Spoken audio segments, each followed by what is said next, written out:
Бүгін таң азаны мен мама үйге кіріп, қызым ұйықтап жатқан ғой. Сөйтіп кукла босанды дейді. Сөйтіп бәріміз шок болып. Қызым айтады, қалай апа ол шақа бармаған еді ғой, жерде қаңғымайтын еді ғой деп.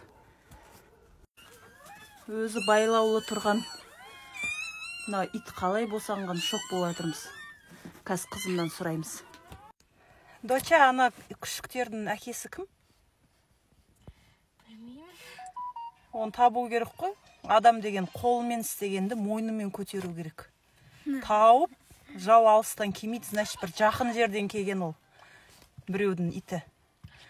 Хотя бы фамилиясын тегін берейік те, алимент төлесін. Егер, не дейді, несовершеннолетний болса, онда егесі жауап береді. Не керегі бар ол? Біздің ит шақа шыққан жоқ қой. Қалай ол әшейін босанады? Ауадан босанбайды ғой, дұрыс па? Или ауадан да босана бере ма? Босанбайды.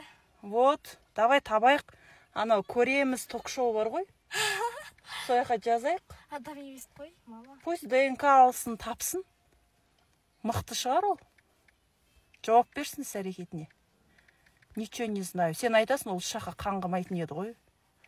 Значит, біз кінәлі емеспіз, біз оны үйде ұстадық. Ол қалай ондай нәрсе вообще орын алған? Көреміз ток-шоуына жазайық. Пусть солар шешіп берсін бізге. Достар? Nice be? Yeah. Жаным.